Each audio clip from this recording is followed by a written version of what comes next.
अब तैयारी हो गई है राष्ट्रपति शासन लगाने की। कुछ ऐसी भनक लगी है आज तक की एक ऐसी न्यूज से जिसमें राज्यपाल अमित शाह से भी मिले और राष्ट्रपति से भी मिले। तो क्या हम उम्मीद करें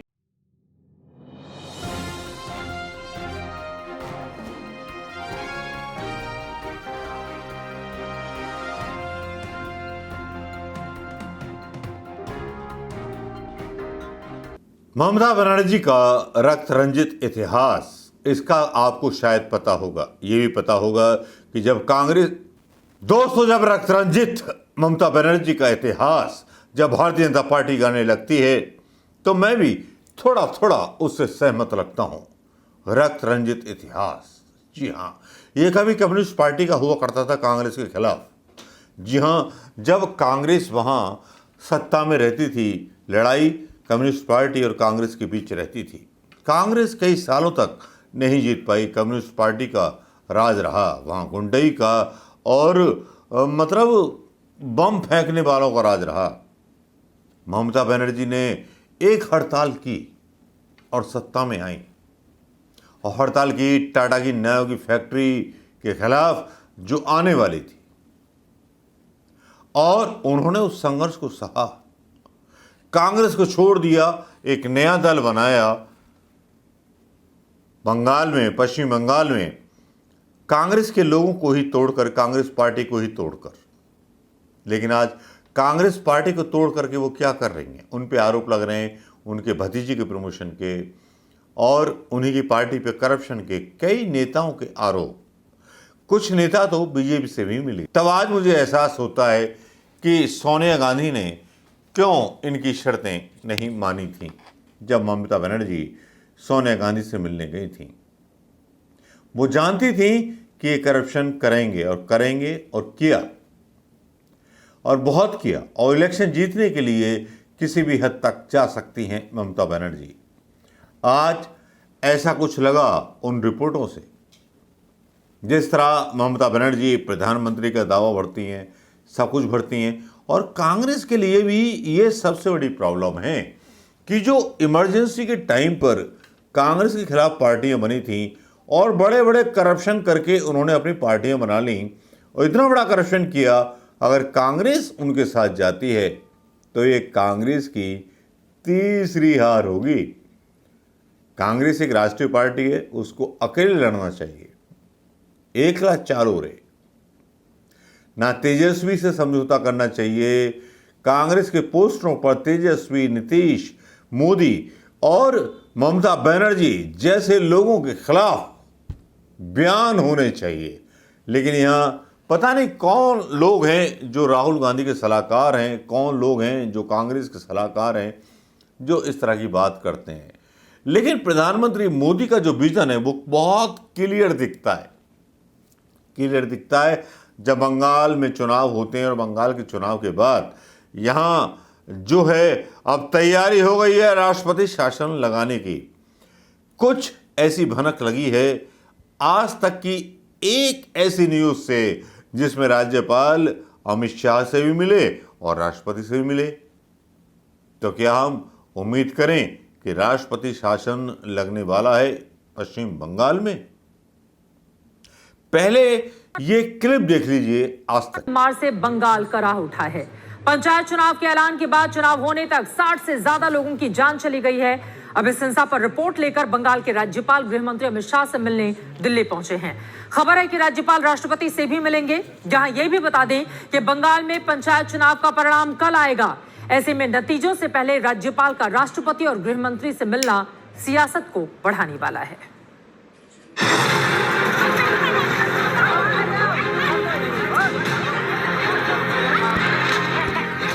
मतदान में लूटी गई बेटियां, चली गोलियां, बारूदी धमाके हुए, जगह जगह हिंसा हुई। The West Bengal governor, Mr. C.V. Anand Bose, is expected to meet the Union Home Minister, Mr. Amit Shah, this evening in the national capital at 6 p.m. So that's the latest update coming with respect to the governor's meeting with the Union Home Minister, presumably to brief him about the prevailing situation currently in the state of West Bengal, where repolling has been ordered in more than 690 booths across different parts of the state, particularly due to the violence that ensued on the 8th of July, which was voting day. Let me go back once again to Shreya for more on this. Shreya, all eyes on how this meeting will now pan out involving the West Bengal governor, Mr. C.V. Anand Bose, with the Union Home Minister. যে আমাদের গ্রামে আমরা কোনো রাজনীতি দেখব না। Last day we have seen, C.V. Anand Bose, the governor, leaving from Raj Bhavan to Delhi. Now he is supposed to meet the Union Home Minister about and discuss about the law and order situation in West Bengal. Now supposedly today, on the day of repolling, we were supposed to have a very peaceful vote. Almost 700 booths were asked, for repolling, and we were supposed to have a very peaceful vote. But you can see the situation on the ground. Though there is, central forces present in the booth, but please. ये आज तक की आपने clip देख ली होगी दोस्तों। इस clip के बाद बाकी कुछ बचता नहीं है, बस इशारों में जादू किया जा रहा है और फलसफा प्रधानमंत्री मोदी का पूरे देश में फैलाया जा रहा है।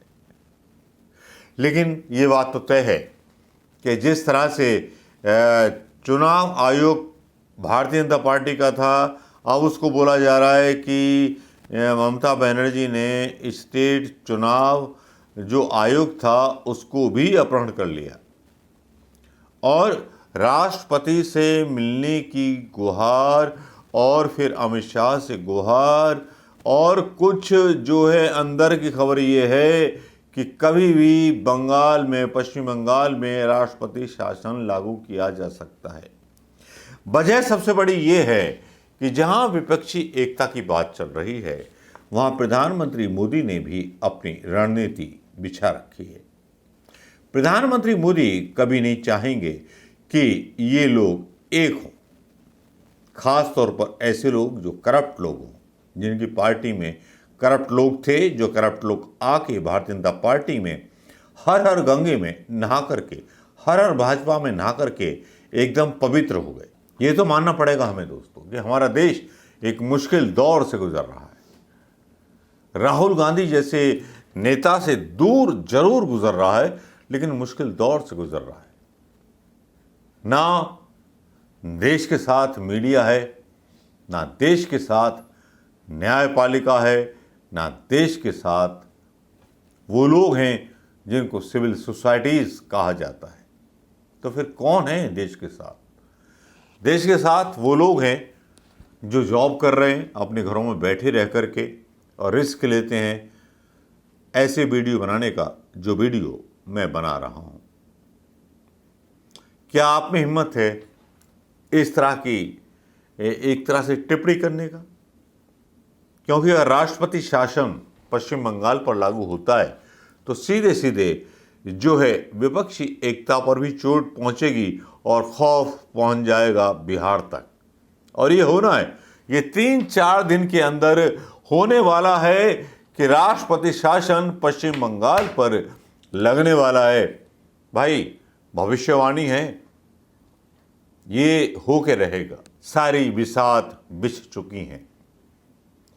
सेंटर में जो प्रधानमंत्री और केंद्र की सरकार भारतीय जनता पार्टी है, बड़े बहुमत से वो कोई भी कांड कर सकती है और बिहार में भी खेला हो सकता है, क्योंकि पश्चिम बंगाल के बाद बिहार का नंबर है। नमस्कार, जय हिंद दोस्तों।